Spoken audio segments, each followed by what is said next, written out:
Mike, welcome. Thank you for joining me here in our Daily Grail podcast, YouTube, whatever it is. It is it is great. I've been wanting to have you on a conversation on this channel for a long time, and now we finally did it. It's my honor. I'm happy to be here. Before we start to talk about the main objective of this recording, which is to promote your novel, The Unseen, and also this crowdfunding campaign you set up, I wanted to talk to you about something that I did a couple of hours ago. Like, I've known you since, I want to say, 2010. Right around there, And yeah. yeah, right. And for years and years and years, I have listened to you on various podcast interviews in which you have made the claim, nay, I will say you have bragged that whenever someone anywhere in the world types on their search engine the two words owls and UFOs, your little blog, hiddenexperience.blogpost.com, would be the first thing that popped out as a result. So I wanted to Or put something, or or something to something do with me. Yeah. exactly, because I wanted to say that I wanted to put that to the test today on 2024, and sure enough, your little blog, hiddenexperienceblogpost.com, does not appear at the top of the search, but a link to the Amazon's online store to purchase the book The Messengers, which is the book that you wrote. What year was it? 2015 it was published at the end of the December of 2015. Okay, so 2015, 2024, like 9 years. 9 years. I mean, this is really amazing. Like, you are the undisputable champion of this little field, this little Venn diagram, that joins UFOs and owl experiences. So, congratulations, Mike. You still have it. You're still the owl guy. And I gotta say, people are clicking on that. I am getting more reports than I ever have. Really? It's building. It hasn't slowed down. It's increased. It's only increased. So interesting. So interesting. Well, it's the problem is I can't keep up. I can't keep up with it at all. They come faster than I can reply. Right. I read one letter, and as I'm reading one letter, the computer pings and another one comes in, and I'm trying to keep up, but it's really tough. So I apologize to the people who are writing into me, because it's been an uphill. It's like walking uphill in sand. Every time I feel like I get 2 steps up, I kind of slide back down a little bit. So I feel like I'm staying in the same place, and the stories just keep on coming in. That reminds me of the similar thing that happened to Whitley Strieber and his wife Anne after the publication of Communion in the late 80s, and they started to get flooded with thousands of, in that time, post letters, sent to their address, probably his publisher's address. I wrote one. There you go. And at least Whitley had Anne, and Anne had to get some kind of assistance. Actually, I remember listening to Whitley how Anne actually picked one of those letters and say, this woman is going to be my secretary. And Whitley was like, honey, that woman, she says that she's an actor, that she doesn't say anything about being a secretary. And Anne saw him like he was an idiot, like, Whitley, see this handwriting, this woman is obvious a professional secretary. Just let me contact her. And turned out that, yes, this woman actually was an aspiring actress or something to that effect, but she was a secretary, and she ended up collaborating with Anne, like sorting out all those letters for I don't know how many years. But you need to get someone like that, Mike. I would love it. Probably, I would love that. I've because talked to some college students about doing like statistical research because wow, I don't know how many men compared to women are contacting me. I don't right, know, you know, the age bracket. It would be really interesting to know these things, and then to ask the more esoteric questions like who's reporting hmm psychic experiences, who's reporting profound life changes, and I'm anecdotally I feel like I got a pretty good idea of what it might be, and hmm but I don't have a good answer. You know, uh, I will still take it that the majority of the letters come from the United States, or the am I majority, mistaken? but I'm getting them from all over the world. Yeah, so I would say the Right, majority do come from the U.S., but I mean English speaking countries for the most part. So like a lot English from Canada, a speaking. lot from the UK, a lot from Australia, get them from New Hmm Zealand. I get people writing me in broken English from Finland and Norway and Russia, and wow, hmm it's like it's so I mean, the people listening to me and finding the information are have to be English speakers because the book's only published in English. So, um, Right. but wow, has it been? Yeah, imagine if someone were to do a publishing of those books in another language like Spanish, my native tongue, you would even get like twice as many uh, letters, twice as much response from people because owls, I will take, is an animal that is present in almost any part of the world. Like Not Antarctica. not Antarctica, of course, If like that's the only sorry. place that they're in, they're everywhere else, but not Yeah, Antarctica. but Yeah. everywhere So else, like you find it in deserts, you find it in forests, you find the it in far north, jungles, right? you find them in You, you snowy, mhm. wintry terrain, like the far north in the. Yeah, and you found them in the mythologies and the folklore of pretty much any ancient civilization, I guess, except the Inuit, or well, or well, there are no people living in Antarctica, but yeah, but I mean, I think we've talked about that. How in Mexico there's all this lore about tecolotes, which is like a word that is used here in Mexico that is derived from the Nahuatl, the language of the Aztecs, tecolotl. And I think I mentioned to you how there is this mythology or this folklore that if there is an owl hooting, that means that someone is about to die. Cuando el tecolote canta, el indio muere, is the old saying. So yeah, I mean, it's obvious that there is this worldwide universal fascination with these beings, regardless of their seeming connection to this other modern mythology, which is UFOs. Yeah, yeah. Well, that's my argument would be that the ancient mythology of the owl Hmm is still alive and well, and it is showing up in the modern mythology of the UFO. hmm And so it's not just UFOs. I want to be careful. This is actually something I'm much more at peace talking about now, where earlier I was just it was like just UFOs. People don't have any other stories Right. but UFOs. I'm totally happy to get other stories now. Um, but it would be I should be able to do this. There's five things that are showing up consistently in my research. There's some hmm other stuff that doesn't quite make a pattern, but these five things are definitely a pattern. One would be owls and UFOs. hmm The other would be owls and meditation. People meditating will often see UFO, or excuse me, will often see owls. I hmm get owls. I do that a lot where I want to say owl and I'll say UFO and vice versa.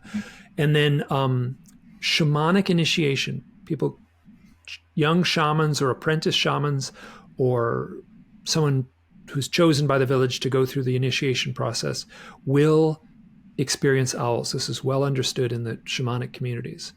Number three would be owls and psychedelics. We're up to four, excuse me, owls and psychedelics. And people taking most often mushrooms. I have other Mm, examples. I have very few examples of DMT and ayahuasca, interesting. but I'm certain they're there. but I just simply don't. They're not showing up in my files. I have anecdotally, people have told me, yeah, like I talked to someone who talked to someone, and they had an owl thing, and I'm like, but so, and then the fifth one is undoubtedly owls. It's like that's the biggest one. Would be owls and death, and that's exactly what you just noted. And that's universal, and that makes sense when you look at the owl as a bird of the night. So the owl is the bird of the night. It's the darkness. It's the shadow. It's the land of the ancestors. It's the land of the dead, basically. So that's where that comes from. And at the same time, what you just said, where someone hears an owl hooting or sees an owl, and then within a short period of time, someone close to them dies. That is that's common, but it's not as common as people who. A close relative, most often a parent will die, a close friend, most often a parent though and then the child, the offspring of that parent will see an owl shortly after the death. And then they'll have almost like without anyone having to explain what to do, they will see an owl and they will talk to the owl as if it is their departed parent. And I have so many examples where their grieving will evaporate when they talk to the owl as if it is their parent. It is very consistent. So that is outnumbering the owls showing up after a death outnumbers the owls showing up before a death, but there's a pattern in both of them. There seems to be more in my files of the after. So of these 5 things, I would argue that I would call these highly charged human experiences, and of which seeing a UFO most certainly is a highly charged human experience, but it's in with the other one. They all kind of blend together. So you take a step back and you're like, so the owl isn't connected to the UFO. The owl is connected to the highly charged human experience, of which a UFO certainly would be a good example of that. Right. So the owl is connected to human experiences when there is a very charged emotional baggage involved, in a transformation too, like the transformation, a charge strong enough to change the trajectory of the person's life. And that's certainly what happened to you all those years ago. Yeah. And you have that experience, which you have probably told like 100 times. I'm not going to ask you to tell it 100 times here. Don't worry about it. But it was, to people who haven't listened to it, basically Mike was with a friend. They were on a hike and they were going to spend the night. And there was this very deep conversation in which they engaged. And at that moment, that's when an owl appeared. And the same thing happened on a different day with the same person. Not only once, right? It was like 3 owls that appeared. 3 owls. Right? Which is very weird because any bird expert will tell you that owls are not gregarious animals. I mean, they are raptors, right? I guess no raptor is a bird that will share their territory. In fact, it will probably defend it and scare away any competitor. So that was very peculiar. There are certainly examples of them roosting together, but that's it's very uncommon. But to have it happen twice within 4 days with the same person, essentially the same event, was really powerful. And what I didn't say at the time, and I'm saying now, is when I saw those owls, I heard a voice in my head that said, this has something to do with the UFOs. And could have been my own internal voice because I was familiar with the UFO lore, and that the owls sometimes show up around I didn't invent the fact or I didn't discover this owl thing connected to UFOs. It was out there in the literature well before but I'm the one who got all wiggy and got totally lost in it. So I heard a voice in my head that said this has something to do with UFOs. So after I saw the owls, I started looking into my UFO experience with working with Leo Sprinkle.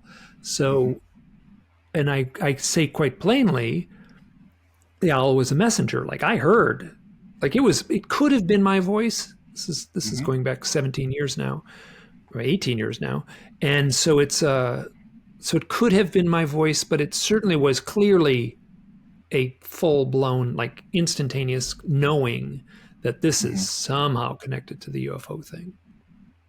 Right.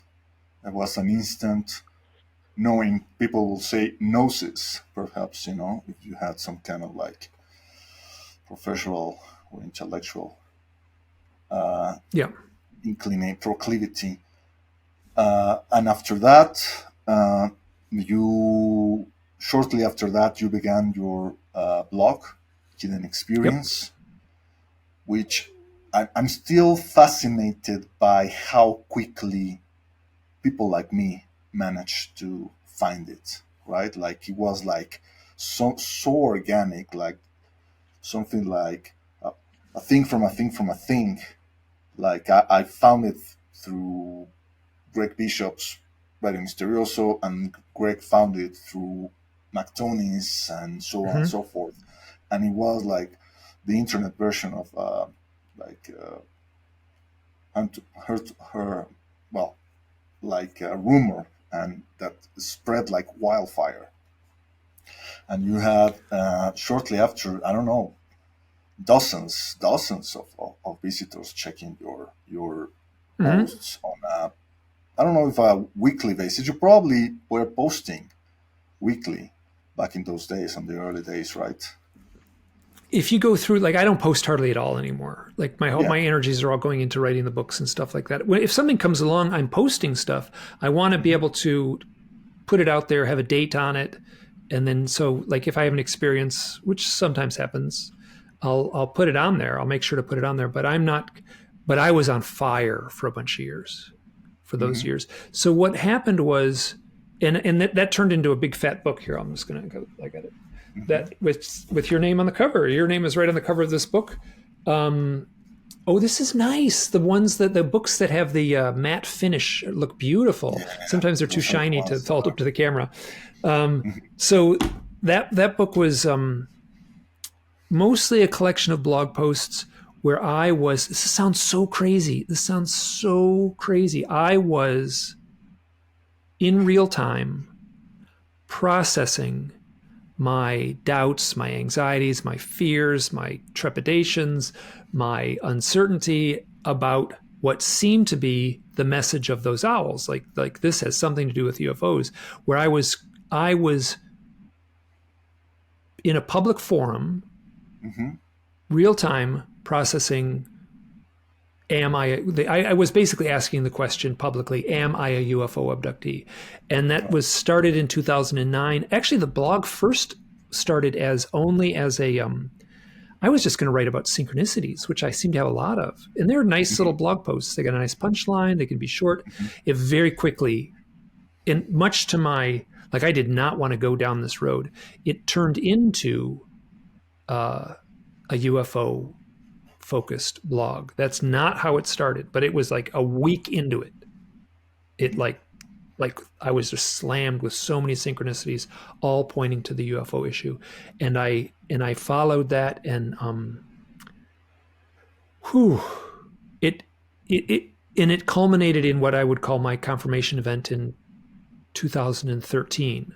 So Hmm. 2009 to 2013. So for 4 years I was like on fire, Hmm. and then and I was doing a podcast too, just an audio Hmm. podcast, and and you can hear it in my voice in those podcasts. Like I was shaky. I sounded like I sound like the patient on the psychotherapist's couch in Hmm. a lot of those interviews.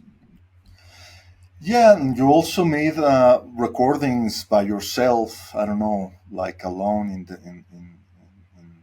the wild, Hmm. probably Oh yes, talking, yes. stepping back, and you like saying, like a literal plea to the universe, like I need help here.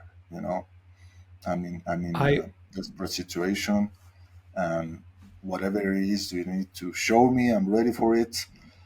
uh, I remember the engagement that I, along with all the people who were the regular visitors of Hidden Experience, had whenever you wrote something. It was really interesting, was endearing seeing how all these people were genuinely not only interested in what you were sharing, so valiantly, because you were, using your name, you were laying it all out there to the world to see.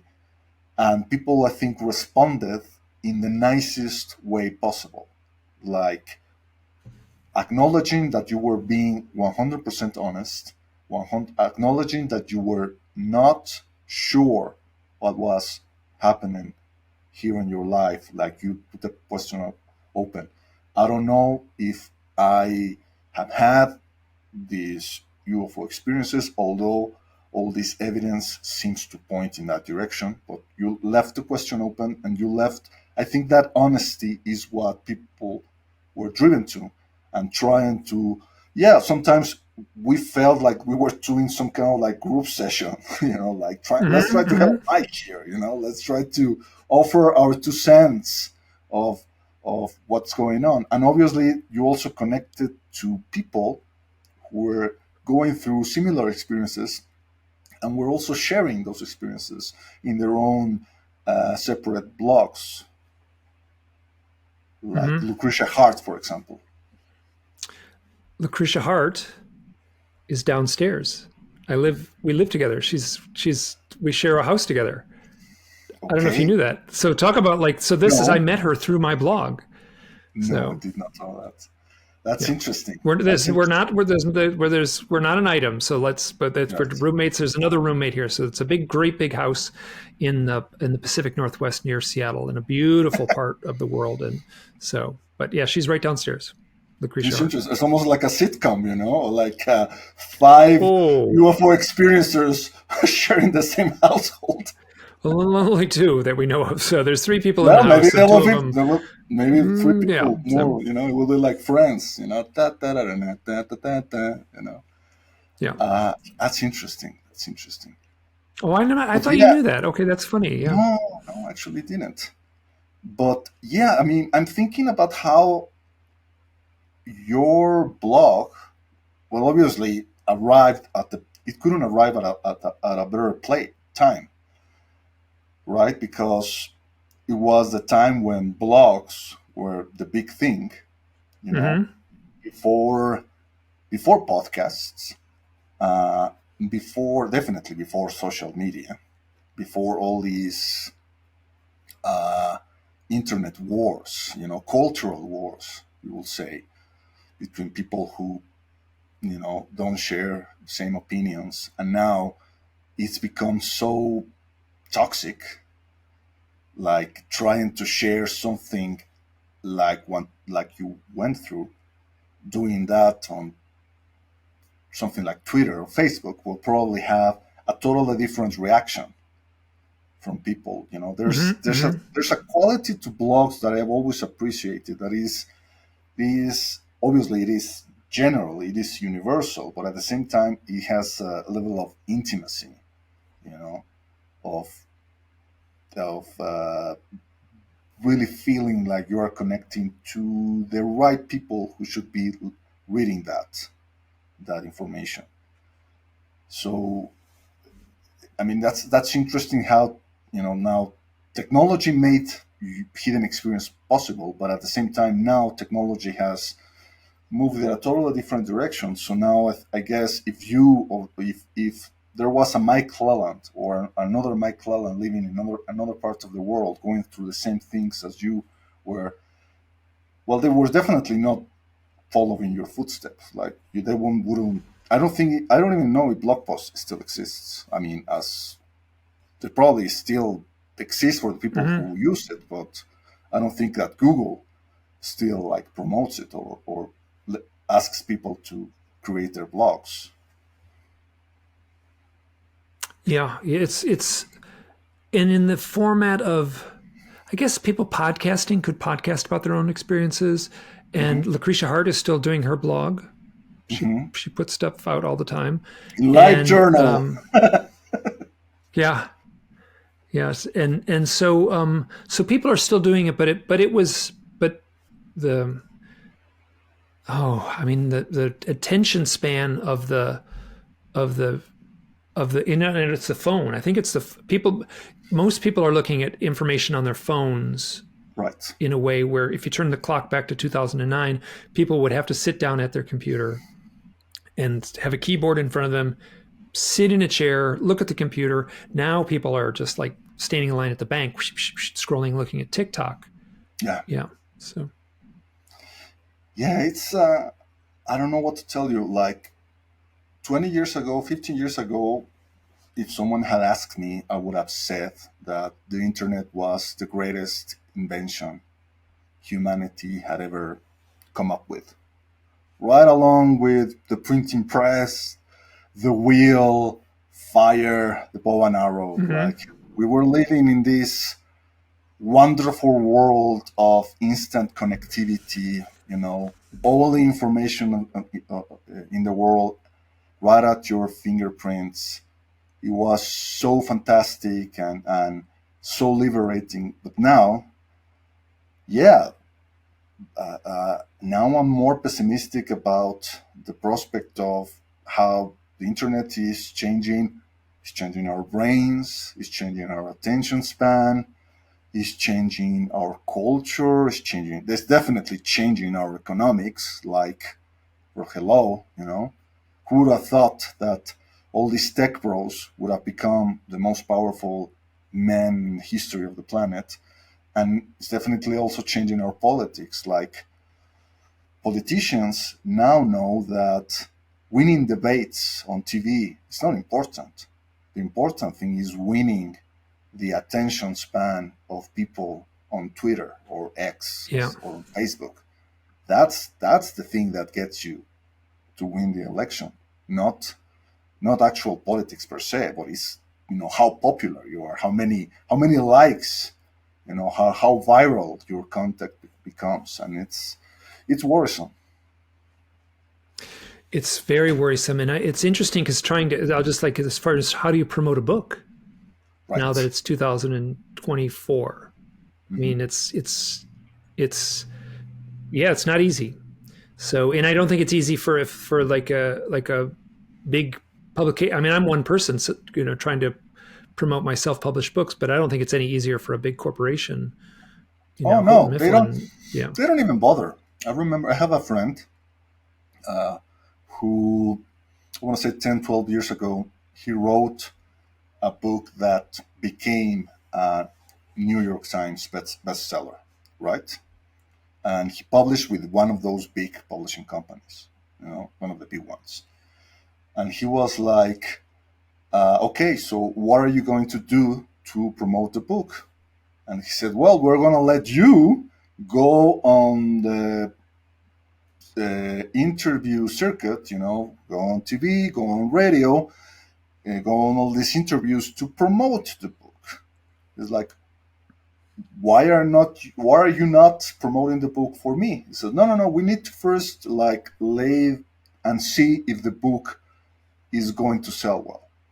So, okay, so he did the legwork, he did the interviews, the book became a sensation, and then when he came back to the publisher, it's like, okay, so now that the book has proven to be a big sell, what are you going to do to promote it even further?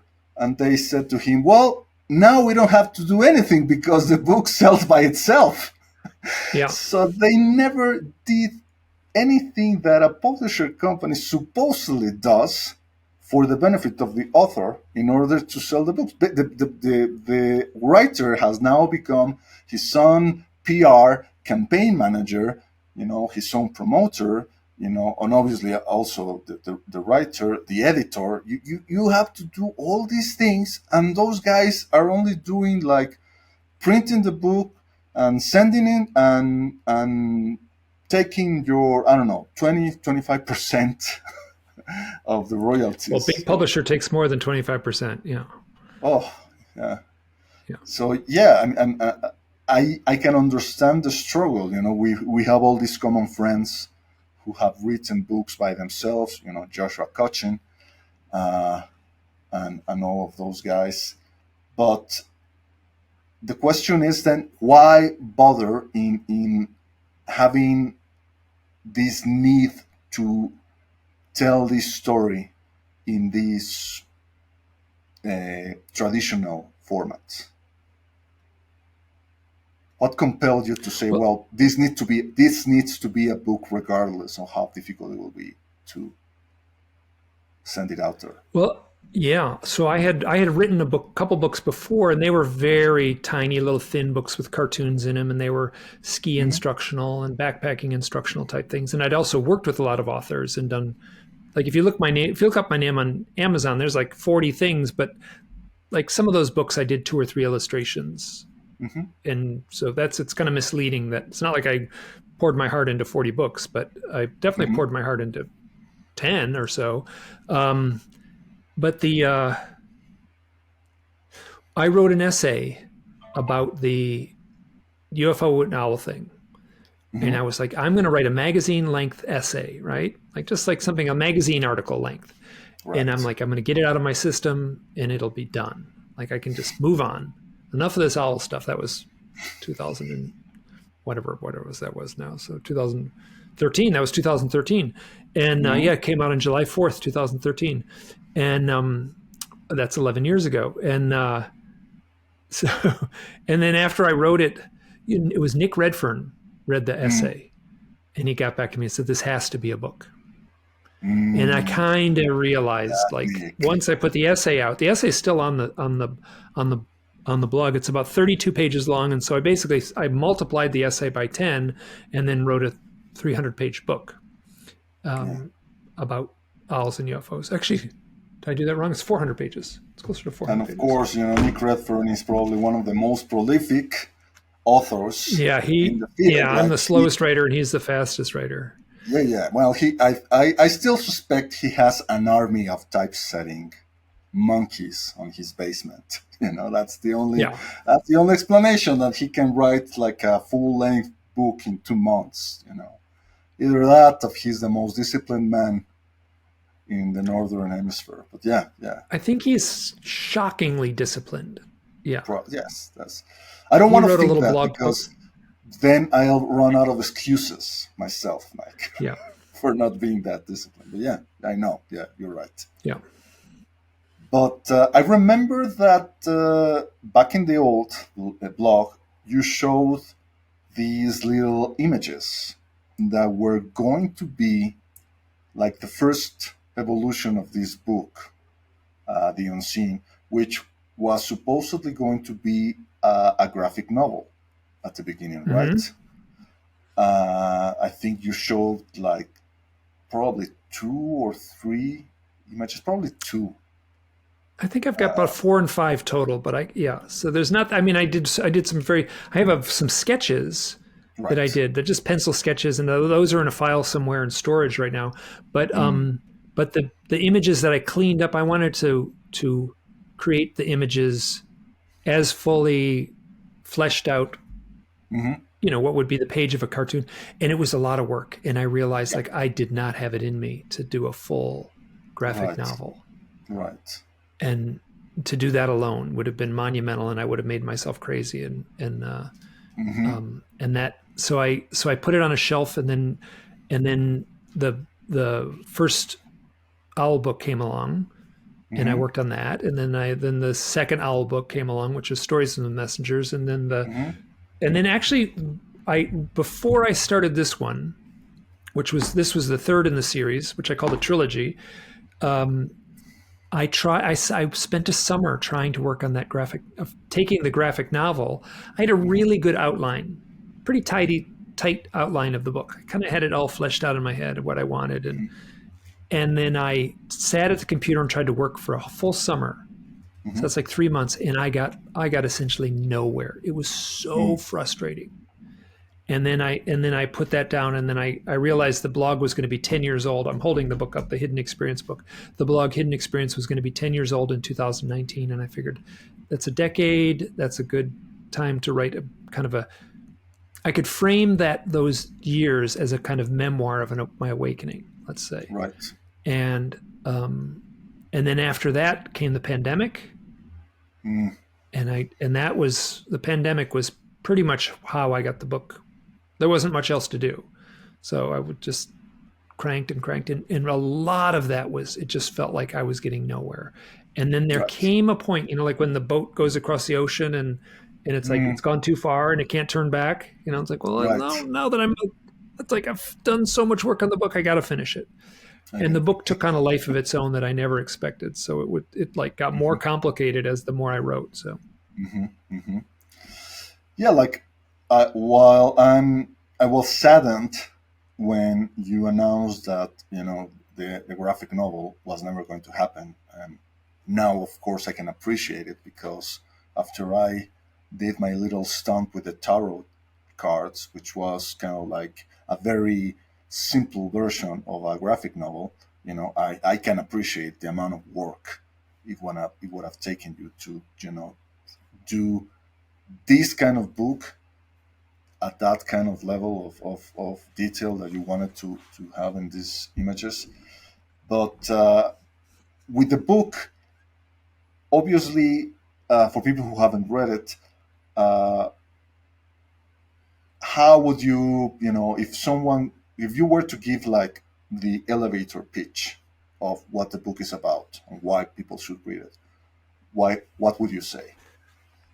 Okay, so when I was writing it, I would say, it's kind of Twin Peaks meets Twilight Zone meets the X-Files, all sort of blended together. That's kind of works, but what happened was I have been at the receiving end of thousands of OWL reports, OWL accounts.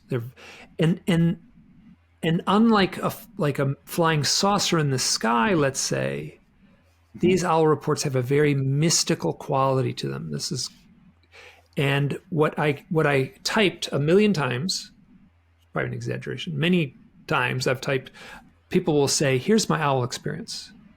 And I'll read their OWL experience and I'll get back to them and I'll say, I have never heard this story exactly, but I have heard many with the same flavor and mood. Wow. And there's this and that's what I tried to do in this story, was to imbue it with that flavor and mood of that kind of intangible unknown that seems to accompany UFO reports, and more particularly mystical OWL reports. Wow. So the book here. I'm going to do the thing here. I'll hold the book up. This is actually, I'm kind of proud of this. This is like, listen to this. And it's a beautiful cover, And then the cover is the cover. I did my best to honor the graphic novel origin of the book. So I wanted it to feel like a graphic novel. But the book is The Unseen, and it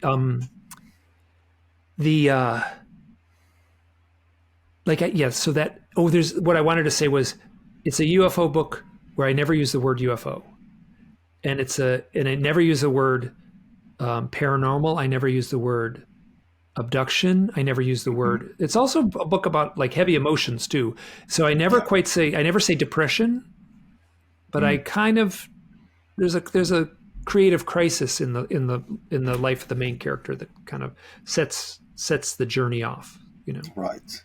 Yeah, because the book is first and foremost a journey. I will dare to say it is an initiatic journey, almost like a shamanic initiation.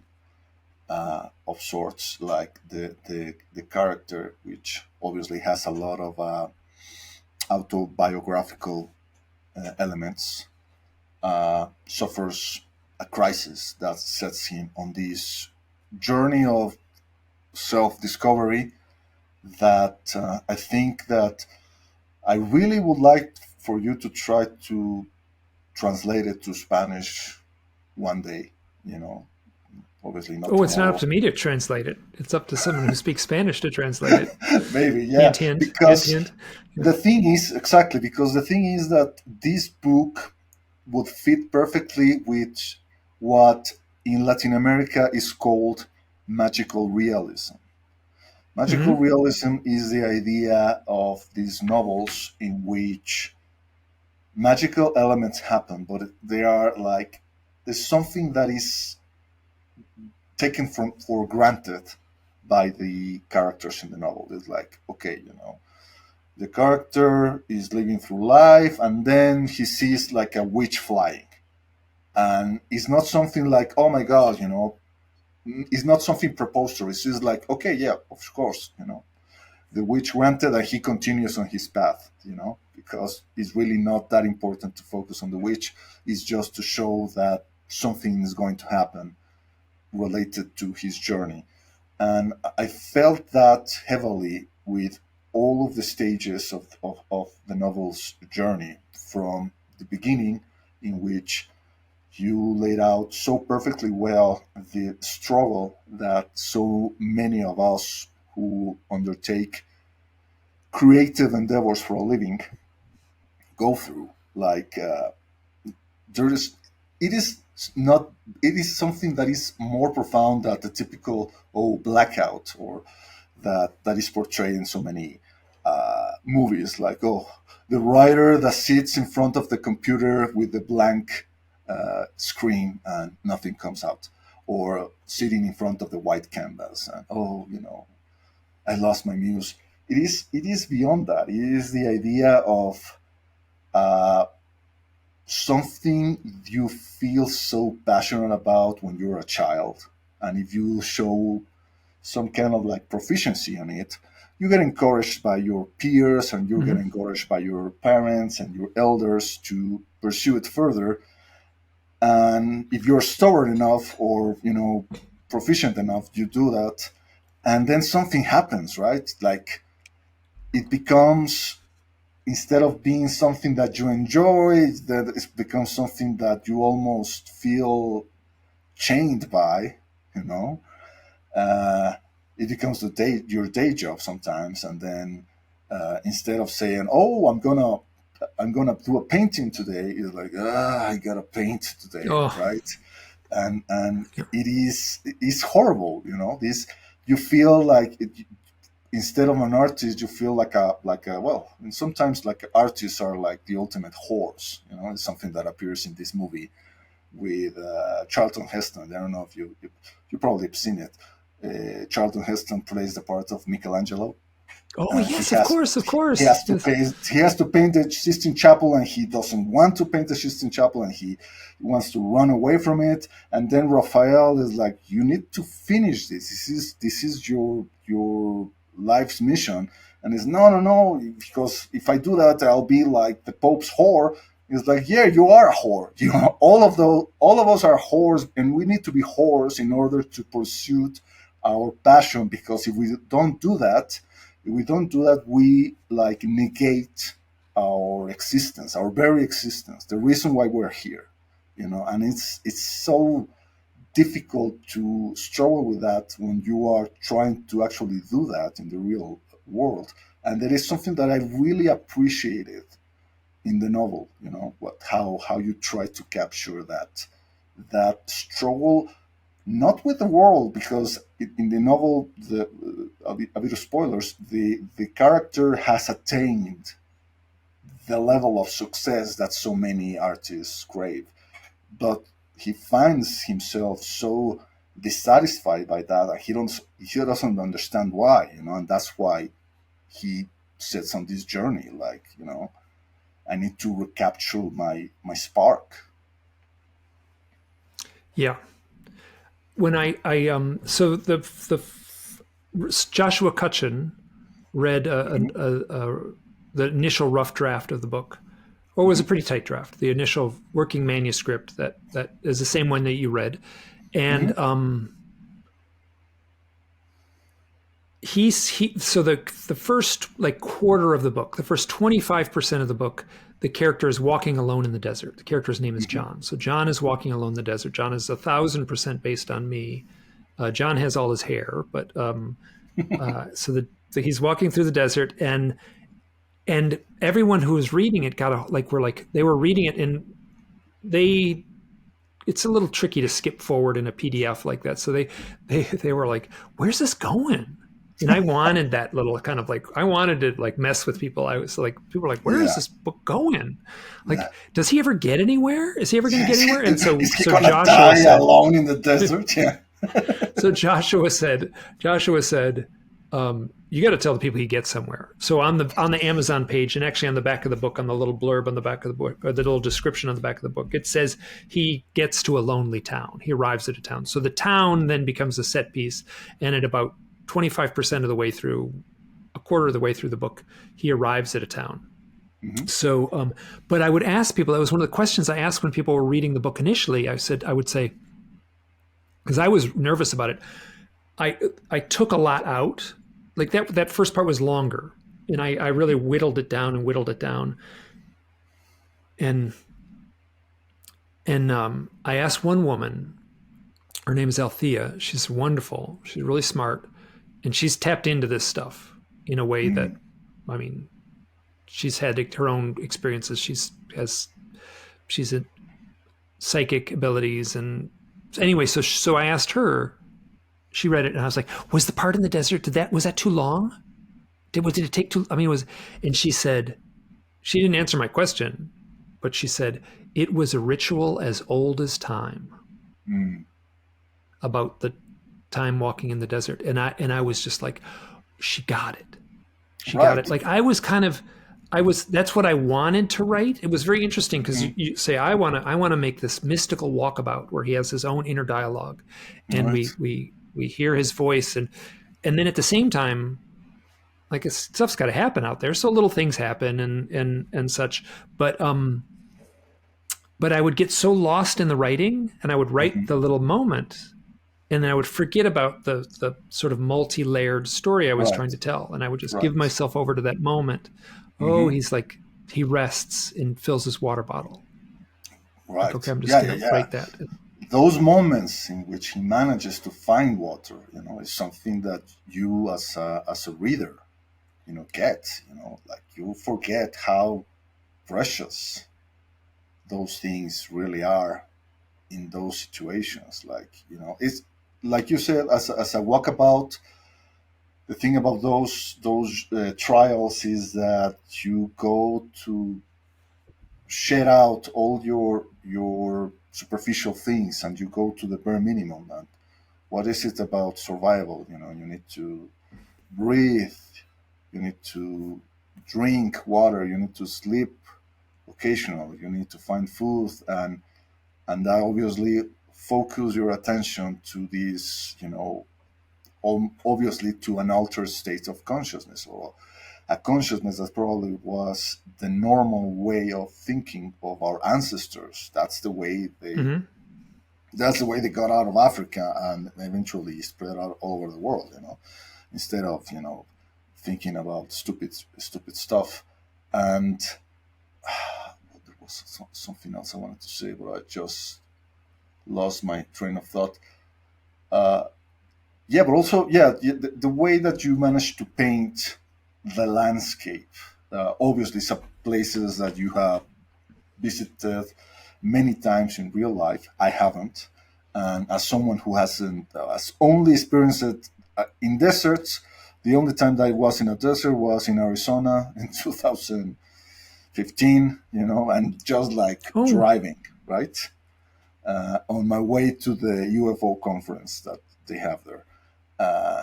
And to meet Jacques Vallée, but that's beside the point. But that's my only experience of desert. But obviously, you have been in the desert many times, and your love for the desert in the novel was more than palpable. The harsh brutality, the harsh beauty of the desert, full of dangers and full of, trials, and full of, all the ways in which the desert is trying to kill you. But at the same time, I guess it's the reason why we have these, almost like a stereotype of the mystical journey of the man who walks 40 days and 40 nights in the desert to be enlightened, or to meet God, or in the case of your character, to ending up in a mystical lonely town when other really interesting things happen to him, you know. The way I describe it is the first, the book is in two parts. And there's a point, you turn a page and it says part two. You open the book, and before the story starts, it says part one, and then it's part two. It's in two parts. And the first part is the internal dialogue of the artist as he's struggling to understand his own needs and wants and what fills his passions. And then part two, which is the bigger part of the book, is a detective novel, fully a detective novel. I read a lot of Raymond Chandler, and I didn't realize I was doing it until I started getting into it. I was like, this is a detective story. So the mystery is like, what is happening to the main character? He's like, this is something I used to say about myself, where like people say, why are you so, I felt like my life had turned into a detective novel, and the mystery I was trying to solve was myself. Right. Like, what happened? What were my experiences? Right. So, and that plays out in the story also. So that is something that I'm very, And then I want to thank you for noticing that I worked. I don't know if people know this, but I worked as an outdoor. The term I would use is outdoor educator. Other people would say guide, and guide has a certain definition within the guiding community. Like I have guided, but I was more an outdoor educator where I was teaching, but I would go out for 30 days at a time with the school that I worked for. So that stuff, and there's like parts where he runs out of food, and I know just what that's like. So it was like, that came from firsthand knowledge of what that feels like. And people tend to do fine if they run out of food.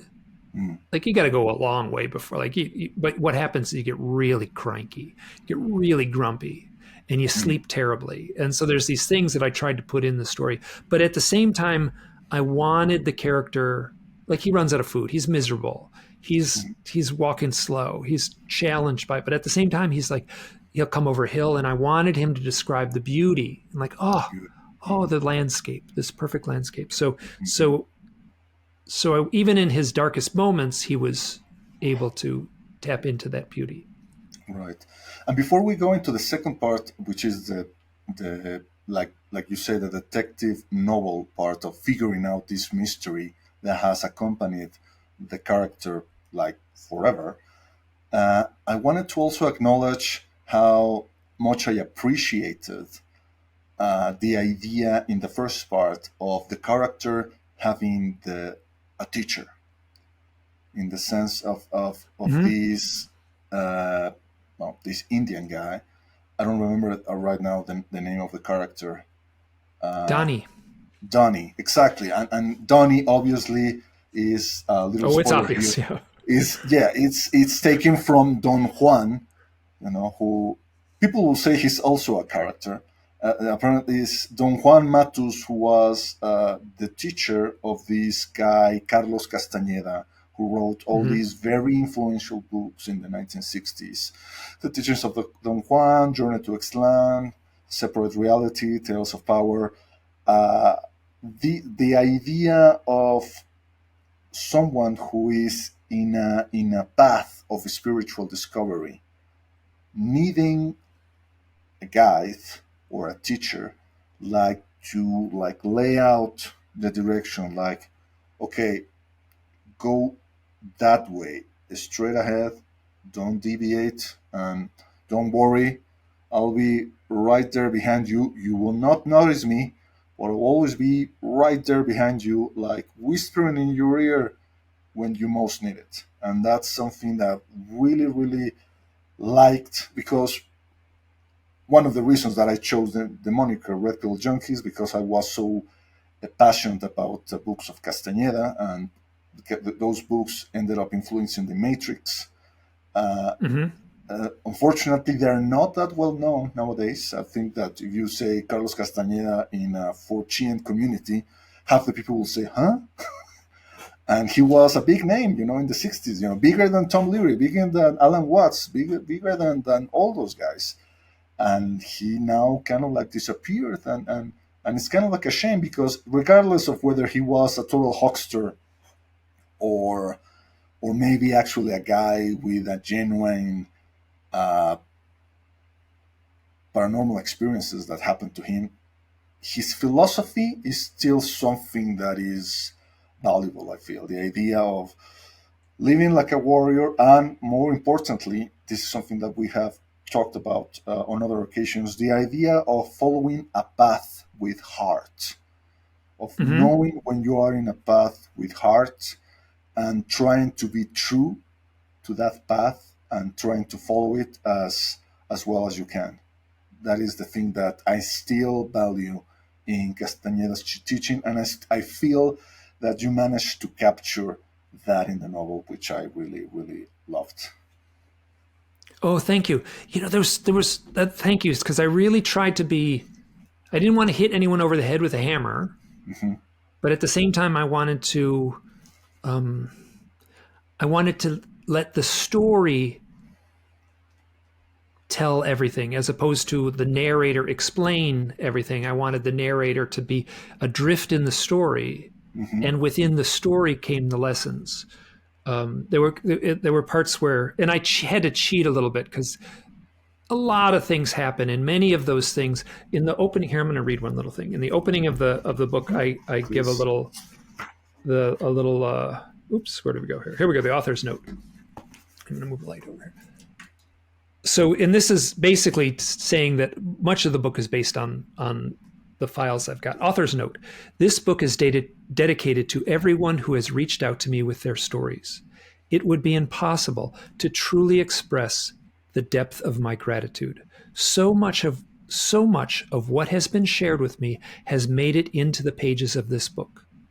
No accounts have been presented exactly as told. They've been stretched and changed to fit the narrative, but their flavor and mood saturate this tale. This includes my own stories. As an author, I've worked hard to honor these intangible experiences. And that became kind of a, like, there's a scene in the story which is based on a real, where there's a real thing in my blog. You can just Google it on my blog, Neutrogena 45, where there's a bottle of sunblock that I just arrives recognize magically. that, That and I that said, happened to me. I know Yeah, that. and I bet you noticed a lot of things that came either from stories I've told or blog posts or other people's accounts, and um, but I didn't want to waste too much ink where the character was pondering how did the bottle get there. Right. So I had to cheat a little bit, and so basically he's like, he said things like, okay, I found the bottle of Neutrogena 45, and it came just at the right time. It came what seemed like a magical experience, and he says something to the effect of, I just need to walk faster. This scared me. Like I'm not going to deal with this, Hmm. and just moves on. And that happens a handful of times. I found I had to find ways to kind of, something magical would happen, and then instead of getting stuck trying to ponder it, the story just drags you along, and you have to just move on to the next magical experience. Right. And And actually, I think that happens in real life. And probably that's one of the reasons why people often forget when right after they have a really powerful paranormal experience that they can't really understand. I don't know, close encounter or precognition or phantom encounter, whatever. I think that 99% of people, they oops, don't, like stand, sit down and say, well, what just happened here? Let's try to understand. Probably most people is like, let's forget about it, and then a week later, no, that never happened. No, I don't know what you're talking about. They totally erase the event from their hard drive, as it were. Well, not completely, because as we all know in these experiences, if something else triggers that mm-hmm. memory, it comes flooding back, and sometimes that can be very traumatic for people, especially if they really tried to bury it deep down into their subconscious. It starts to fester, and then if there's a crack in their subconscious, it will just flush out, and overwhelm them. But I think that's what happens. I think that people who actually sit down and try to ponder why things happen is very rare. It's just people just like, okay, well, it's one of those things, and they move on with their lives because they have things to do, places to go. In the case of this guy, well, he has to move on because if he stays too long, he'll literally die. Yeah. And so the denial as a tool is vital to those kinds of things, because you can't. He would seize up. The character would seize up, and so I'm getting letters from people all the time where they'll say, like, something happened to me, like I'm in my 60s. Something happened to me when I was 10, and I've never dealt with it. And they come to me for advice, like, how do I? It usually involves an owl, and then I will. Like, I'm not a therapist. I'm not, like, I can't solve anyone's issues through email or through a phone call, but I can certainly say you're not alone, and say that the story you're telling me, your owl experience that you're sharing with me, I have heard that many times, many, many times. Yeah. And I suspect that that's the main reason why people reach out to you. Not because they expect you to actually answer their question to them, but just to have some kind of like affirmation, like, yes, this is a genuine human experience because it has happened to many other people aside of you. I think that is consolation enough for most people, and that is probably the thing they need to take that first step towards self-discovery. They say, okay, I'm not alone. There's other people who have walked not perhaps the same path, but a similar path than me. So, if they manage to do it, why can't I? Yeah. So now let's talk about the second part, in which, like you said, there's definitely the second part felt more fast paced in the amount of events that happened to this guy in this little town. And again, there's another character that I really appreciated that was obviously based on the departed McTonis, who was a person that, although you actually never had the chance to meet personally, you were obviously very close to him. You had many late night phone conversations with him and email conversations, and it was a really nice homage of you using the personality of Mac to have this character that is like a second guide, or if not a guide, at least a supporter of the character just when he needs it the most, right? He needs a place to like recuperate, regain his energy, and Mac like gives it to him. He gives him a place to stay, and then the other stuff happens, which was really interesting. There were some things in the plot, Mike, that I wasn't expecting you to actually like dabble. Like, there are some stuff with regards to the concept of, for example, obviously alien abduction, even though you don't name it, but it's obviously one of the main themes, or what do you say, like undercurrents, I guess is a better term for it. Oh yeah. An undercurrent into the plot. That was something that I expected. I didn't expect you to go to things like the idea of remote viewing, psychic spies,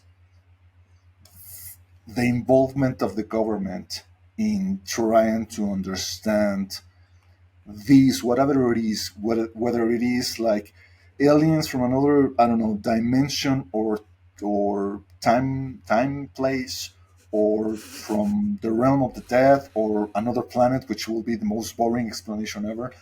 But the idea of the government trying to harness this for their own benefit is not something that I don't really recall reading in the pages of the old Hidden Experience blog. A little bit. I interviewed Fred Burks in that, and I interviewed a little bit.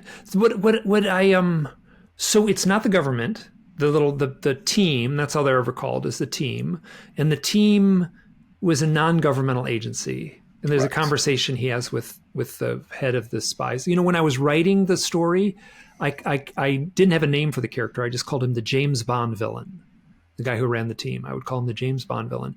And then when I actually wrote his part, like I finished and I was like, I don't know if this is a good guy or a bad guy. If that makes sense. Like I was writing it, I didn't know whether he was a good guy or a bad guy.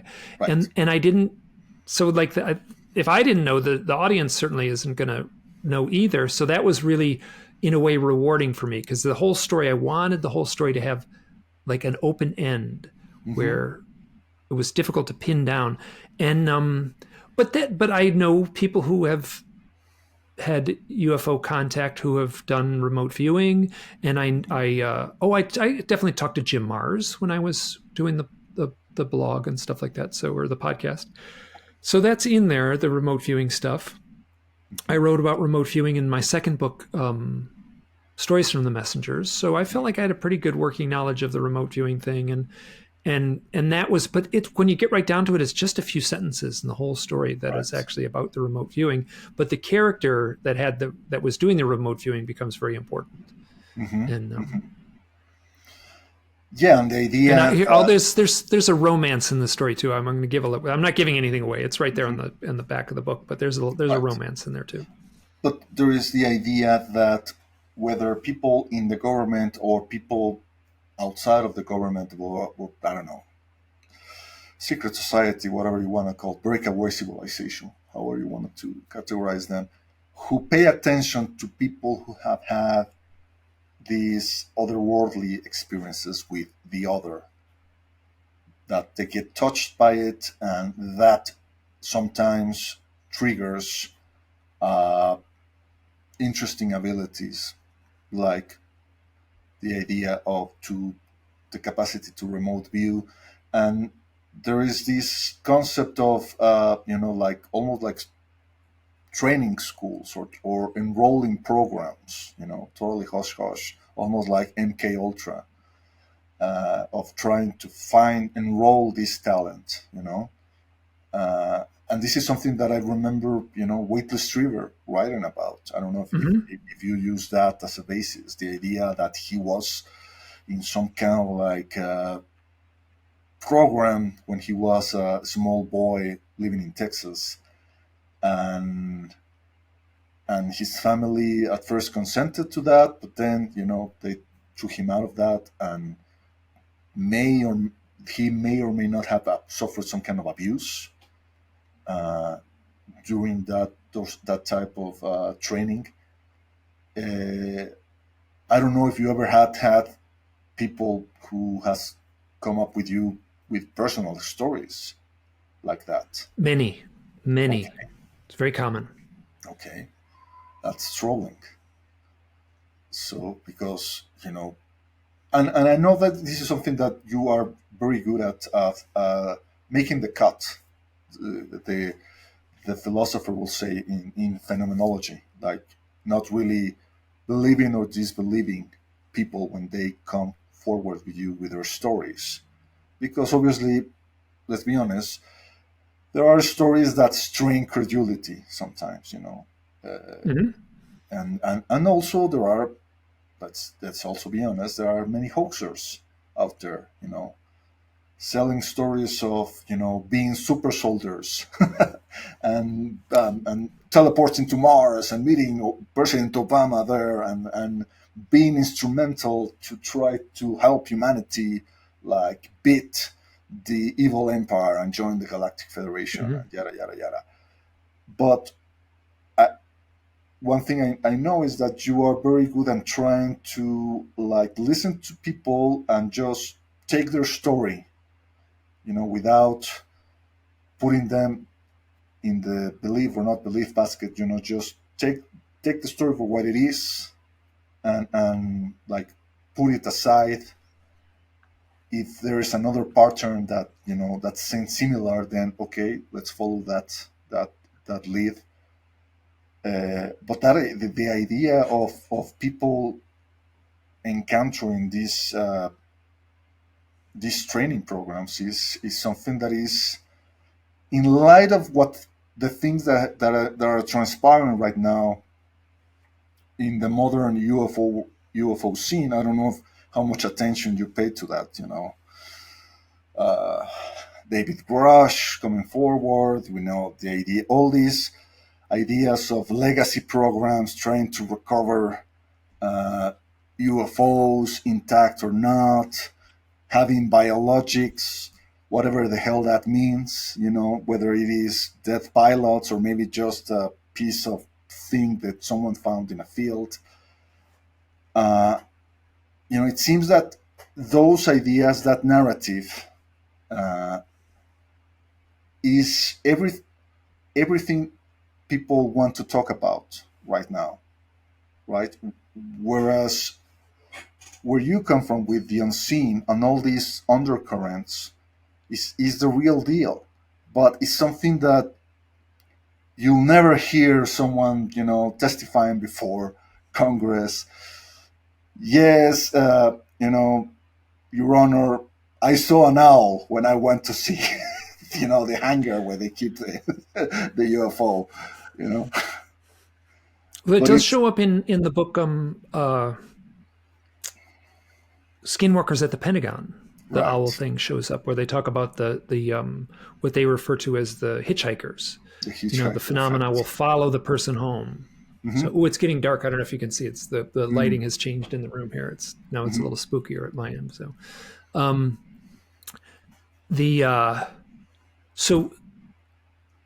it was very funny. What I did, I wrote the story, and then I would follow through, and I would give a little more explanation, and I would add a little more. And I bet you I spent close to a year. It was probably 6 months would be a better, where I just went through the story with a red pen and just took stuff out and just took stuff out and just took stuff out. If there was like a little thread that may have been interesting, but if it didn't serve the core of the story, I just put a red pen through it and nixed it. And then, so much of that, what the remote viewing stuff, there's a sort of a subtext of what would be called the alien human hybrid issues shows up in the book too. Yeah. And then like basically doing the bidding of what would be alien forces shows up in there too. But I took it out. So the book is kind of confusing. It's funny. My sister read the book, and she's not into this stuff at all, not at all. And after she finished it, because she was kind of giving me updates, and she was saying things which was great.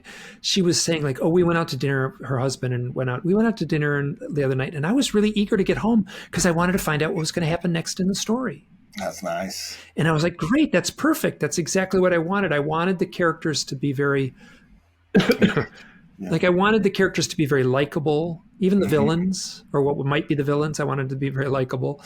So there's no kind of like, I didn't want any, it's kind of a dark story, but it's a story filled with likable characters. I wanted you to be really rooting for the characters. And then, she finished the book and she phoned me up. Mike, I finished the book. And she said, I loved the book. I really liked the book. I don't understand it. And I was like, that's okay. Like I went right to the line of like, and then I explained, okay, now Jeannie, I've been doing like full-time UFO research for over almost 20 years. and here's the little story, and this is where this came from, and here's where, and she would ask, what about this? And I was like, oh, that came from this, and that's reported commonly. And she says, it is? And I'm like, oh yeah, that gets reported commonly. And she's like, I had no idea. I'm like, yeah. So if you're well versed in the UFO lore, or even a little bit, you'll catch and you'll pick up those things. But for an outsider, it's got to be sort of baffling. And I want, so at the very end of the story, I'm not going to say what there was a point where like I had to explain everything. So I wrote this thing, and I probably wasn't much. It's probably about a page and a half where I explained everything. This would have shown up within like the last 5 or 10 pages of the book. And I wrote it all out. I explained everything. Okay, if this happened here, this person knew about it then. This is what they agreed on. This happened here. This happened here. This person knew. And I explained everything. Some of these things were taking place, let's say, in an altered state of reality, and and then I put it in there, and I read it. In the very first reading of it, it did not work at all. It ruined the book. It totally ruined the book. So I took it right out, and I had, and it was, so I think the book it's a much better book without that explanation. And then I actually, some people have read the book twice and gotten back to me. And I worked really hard. If there's something unbelievable that takes place in the story, I find a way to plant a seed somewhere else where it's in there. It might be a half a sentence. It might be 3 words, but it's in there. I felt those connections. Things that felt like, okay, this is trivial, some inconsequential thing. And then you realize, oh my God, this is central to the story, getting that. And I really like that, I mean, without saying much, but I'm a big fan of the movie Interstellar by Christopher Nolan. And I felt there was a really nice interstellar moment. And it's funny, I remember, teasing our friend Joshua Cutchin, because at first he said that he hated Interstellar. He said that he didn't understand it, he didn't make any sense, and and I teased him by saying, it's because you don't have any kids, man. And then he actually got a few kids, and then he said he watched it again and said, okay, I think I get it now. I'm not saying I like it, but I think I get it. That was enough. But yeah, obviously now in the novel you have both the luxury and the burden of trying to make all this stuff make sense, because obviously in the real world we don't have that luxury. We have all these experiences that happen, and it's almost like people taking pages from a chapter of a book, and you just get to read those separate pages, but you don't get the rest of the book, so you don't know what happens next. It's like Point Pleasant, 1967. People see this weird Mothman being happened, and what happened next? Well, that's all there is. The rest of the pages were missing. So obviously, the thing that you did so well is trying to get all these separate things and make it into a unified thread and make it work. And in the end, by the very end, like you said, everything fits so well that it really hits you. I remember finishing I have to be honest, the first half of the book, and I was doing other stuff, and I'm a very slow reader. I was reading I don't know, 20 pages, 10 pages per day, and then I had to let the book aside because I had to do other stuff. I had to read Joshua's book because I was going to design the cover, right? So I needed to read that to get the flavor of the book. And then once that was finished, I returned to the Unseen, as every time that you retake a book of that kind, you need to go back a few chapters to reread a few things just to get all these things freshen out. But by the end, the last chapter, I read it in one sitting. Like I like late night. I need to see where this is finished, and then when I saw almost like to be continued, like no. Oh, so I'm good. So I'm working on the sequel. I Yes. didn't want to write the sequel. And then as I was working on the book, there was like the last couple months of working on the book. It's like, oh God, I painted myself into a corner. There's no way this thing cannot have it needs a sequel. Right. And I've, and that's going to be tough because how do I sustain that level of strangeness? And hopefully I can pull it Right. off. But what I grew up in the 70s. Like, so I was born in 1962. So the 70s were like my formative years. Mm-hmm. And there was a chapter of not so much books, but movies where Mm-hmm. you could end a movie on this total sort of existential downer. Right. Right. And you were allowed to do that in the 70s. And I'm like, I loved those movies. Like Right. there's a Yeah. scene at the end of like even a movie like Dirty Harry, Yeah. where the whole thing takes place, and then Clint Eastwood is standing on a dock, and he throws his gun in the water, and he takes his badge out of his wallet and throws his badge in the water. That's how it ends. Yeah. I'm like, I wanted that kind of 1970s Yeah. Yeah. Soylent Green, unknowable right? moment Charlton at the end. Heston says, "You gotta tell the people. You gotta sell it. All the people." And then movie ends. Click, it's over. Yeah, the credits roll. Well, but yeah, nowadays I guess people are spoiled. Now you need to keep telling the story, even though you run out of things to say. That's why we are now in Star Wars 9, 10, 12, 11. We'll Oh, be and all the Star Marvel Wars movies. 30 Yeah, by 2015. And yeah. the, probably if you and I are still alive, we will never understand it. But yeah, obviously you have a tall order, my friend. And trying to not only recapture the same spark, but also make it fit, because you left the story uh, in such a heightened state of affairs. Like you have Mhm. this character that is over here, and you have these other characters that are over there, and now you need to reconnect them somehow, some way. Uh, and obviously, it's like another journey, right? Of return, returning to, I don't know, the Sacred Mountain or whatever, and probably other adventures that John, the main character, will embark in. But that's in the, I guess, in the medium future. When do you see the sequel coming? Opt- Optimistically. Well, it took me 13 years to write the first one. So you are the George R. Martin of the Owl UFO books. So is what you're saying.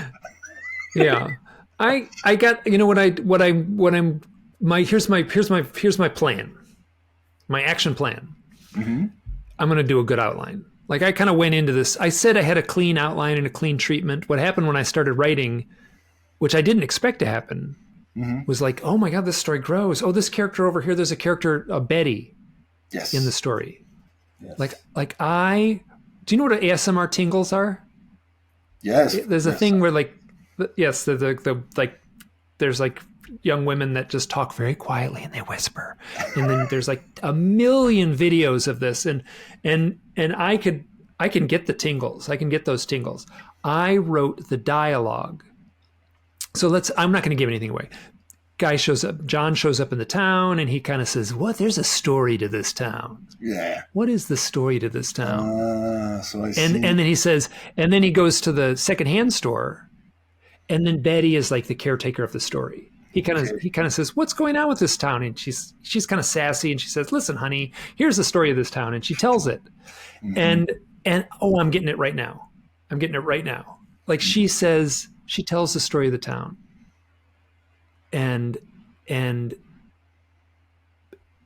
I writing it, I got ASMR tingles as if I was listening to an outside voice.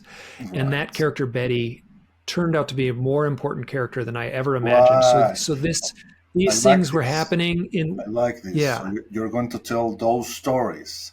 The stories like happened even before John got into the town. That's cool. That's cool. That is going to work so well. Yeah, exactly. Making Yeah. Betty a more important character than it was in the first novel, because she deserves it. Definitely, definitely, that's going to work. And Yeah. also telling the stories of this other, the James Bond shady character, probably that also could work well. Like Oh, explaining more yeah, about yeah. what is the deal with these guys that show up, in the middle of nowhere with all these fancy equipment and a helicopter, and what are they doing? What are they seeking? Who's paying for all this? Yeah. That will be cool. That character was loosely based on having read American Cosmic, I the knew character it. that she Is calls that Tyler. motherfucker is Tyler D. I knew it. There's a couple things in there. If you know what you're looking for, it's in there. So I kind I of knew it. yeah. Yeah. Yeah. Yeah, he's Tyler D. Yeah. So, and then yeah. There's a point when he says John works at a coffee shop, which Mac Hmm. Tony's worked at a coffee shop. Right. So Mac was so the character Tony, his name is Tony, which is easy, which I didn't want anyone to have to work to figure out these things. I called Exactly. Donnie on purpose. I wanted everyone to figure it out. And I called, the character Tony was obviously Mac Tony's. So he arrives in the town, and Mac Tony's has his hair. That when I met Mac Tony's, he had his hair, and Hmm. then he shaved his head during our I only knew him from 2007 to 2009, so I only knew him for 2 years, Mm. and yeah, because it was October of 2009 that he died. So, and then he shaved his head, and that takes place in the story too, where. And so I got to be careful to say this because this was really emotional for me. I sent the book to Mac Tony's parents, Mm. and I got a letter back from his mom that she read the book. When people I'm like, this is interesting to write a book where you create. Like I ask people, what'd you think of the book? And one of the things they say is almost universal. My sister said it. She said, I loved Tony. I loved the character Tony. Yeah.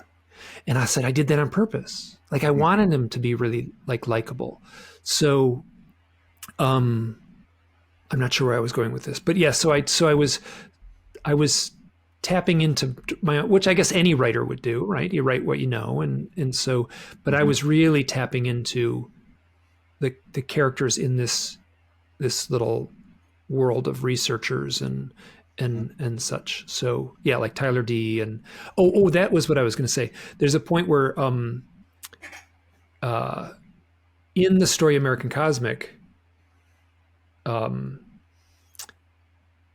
the character Tyler D. basically doesn't drink coffee, and he goes to Rome Right. in the story, and he has coffee. And there's a scene where he says, where the character says, I spent some time in Rome, and it has a coffee culture. And so John makes a cup of coffee, having been trained by Tony, who was Mac Tony's, who was a barista, and he hands the coffee and he says, how was it? And then I got a hold of Susan Demeter and her husband Massimo. I had him give me the line. Massimo, I gave him the line. I said, what? I didn't know. I wanted the character to say something in Italian. So I had him, and it says something like, the coffee is so good, I could fly to the sky. And it doesn't translate very well, but I guess it's lyrically, it sounds beautiful in Italian. And that's the answer that the James Bond villain gives, when he says, how was the coffee? So Yeah, that was a long explanation, but there's lots of that in the story. When I read, I was in high school and I read Romeo and Juliet in literature class, and then we had a book, and it was meant for high school students basically. So you would have the text on one side, the play, and then on the opposite page you would have like all not so much footnotes, but explanations on like, oh, here's what was going on in England at the time. Here's the how the culture was. Here's this reference. Here's the little slang, and it would have that. So I feel like there's going to be a day. I can't. Don't stay up late waiting for this because I don't know. But there's a day when I want, for my own satisfaction, to go through the book and write all the reference points within the story. And my what I'm saying is the reference stories are longer than the book itself. So, and now, of course, the next step is to turn the Unseen into an audiobook, right? Yes. And I after it was finished, I was like, oh, I'm going to read the audiobook myself. And I built a little booth. I had it in a closet, and I made a booth, and I kind of moved some stuff around, and I would get in the booth and I would read it. And there's roosters here, but it wasn't too bad. There's a little bit of noise at night and such. But I got so frustrated, and I put some stuff online. I did about the first 10 chapters. And I messed up on some stuff. And you know what I did is I whispered. I talked to whisper. You wanted to do it into an ASMR novel. Great. I would say ASMR. Yes, it's the ASMR version of the Unseen. But and it was so frustrating. And I realized this is never going to get done. Like I'm going to waste 7 months of my time, 8 months of my time trying to do this. So I hired a voice actor, and he's reading it right now. And it should be done very soon. And that was a huge deal for me to like, because when I wrote it specifically in the voice that I would be easy for me to read it in. Right. That was right at the forefront of my mind. And then I just didn't have to play characters and multiple characters having conversation. And like, I feel like I'm a good storyteller and I can tell nonfiction, but to really play that stuff out, there's professional people out there that are great and talented and they do a beautiful job. And so what I've heard from the fellow so far, his name is Jay, the reader. It sounds great. And it sounds better than what I was trying to do. And it'll be done a lot sooner than 7 months. So. Right, exactly. And because of that, you set up a Kickstarter campaign to fund the project. I was inspired by your Kickstarter campaign that did the tarot, the ufology tarot, and the numbers. Mine was much more modest as far as the amount of money I needed to make. But I was just, what happened is I worked for like 2 years on this book. I took on some other work and helped some people I helped layout books. That's pretty much the only other work I was doing, book layout stuff. And I helped editing some YouTube videos for some friends and stuff like that. But I didn't really have much of an income besides the royalties of my books, which isn't much. I think it's right at, I was going to say right at poverty line, but it's not much that I'm getting from the royalties, but it's enough. But I had to turn down work for 2 years. And I just,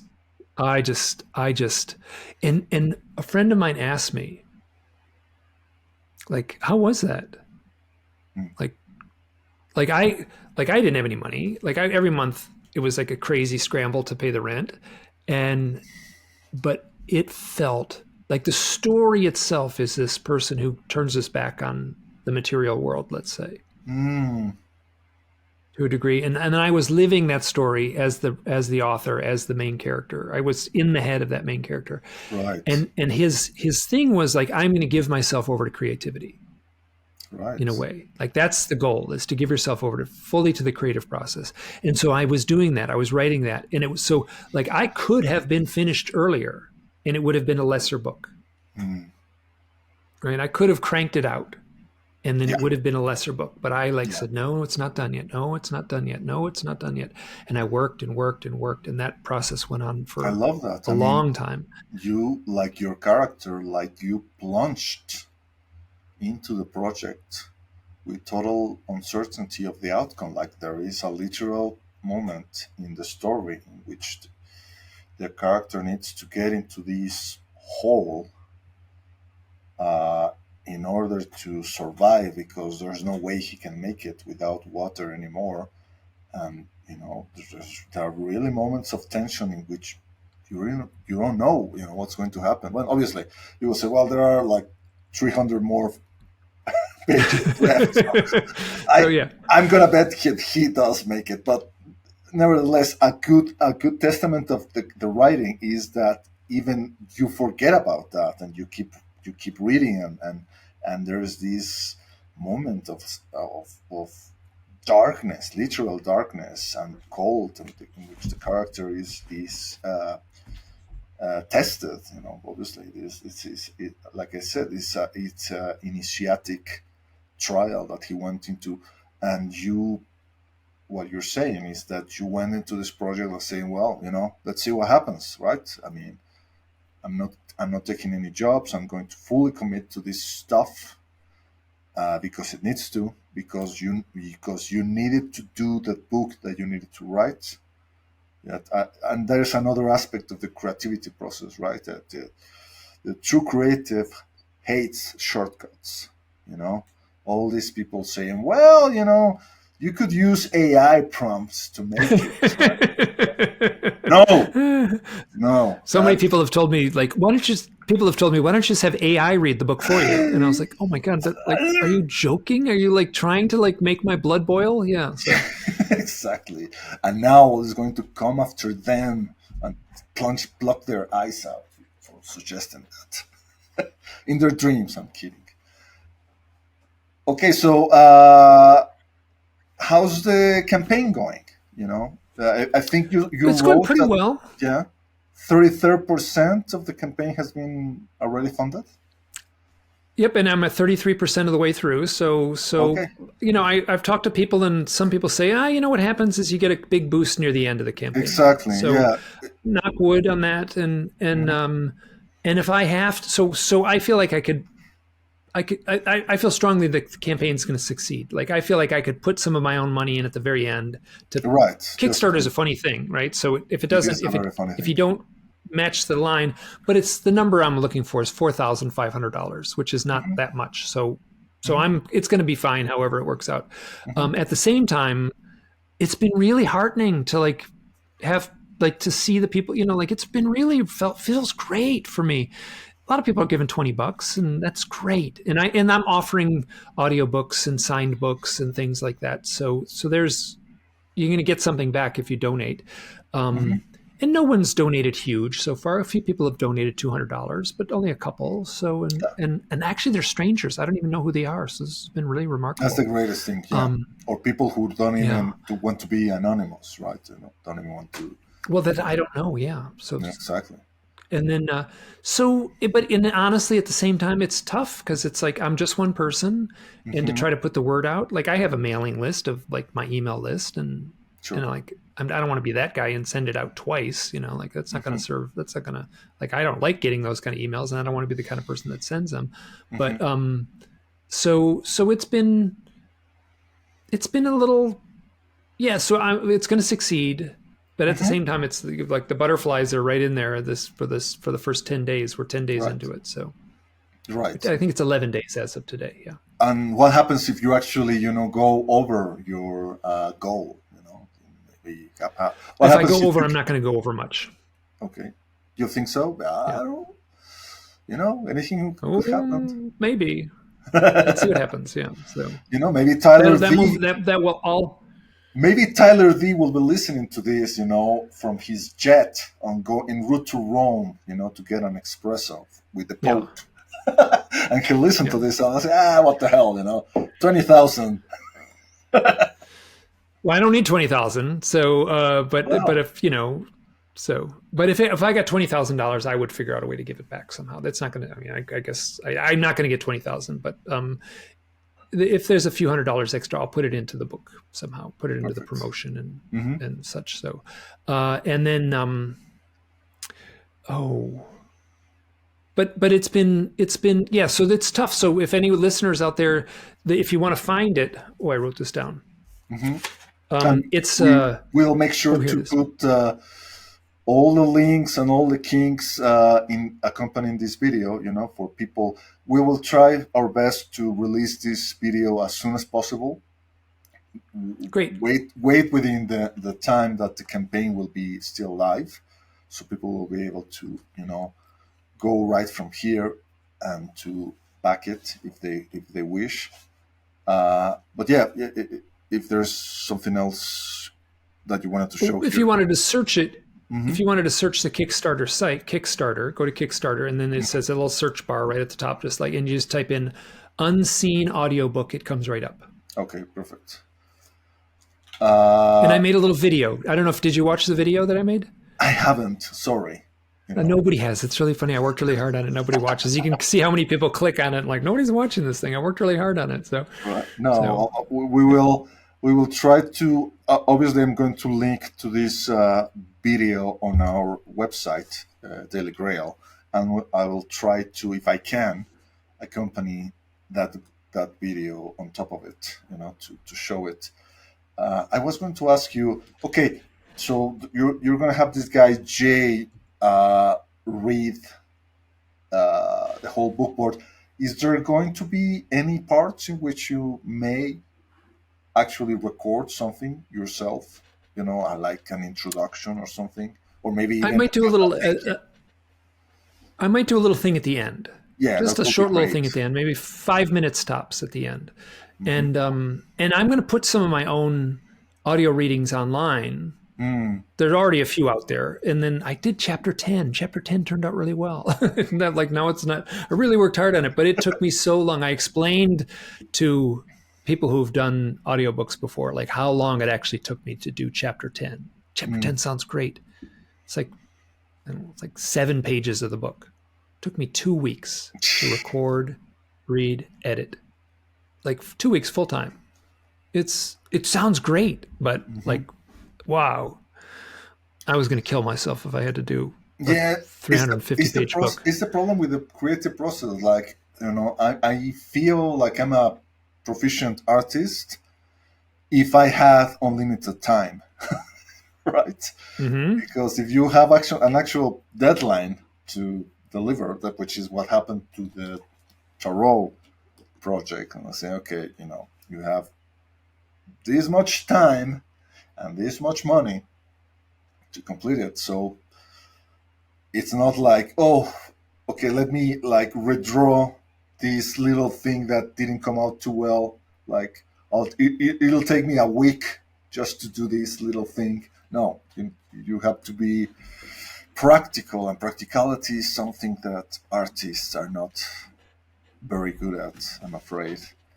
But that's the thing, it's the thing in which art and life collide. It's almost like if you have the idea that art is inspired from another realm or another place, and I feel that place doesn't work with our same constraints with regards to time and space, like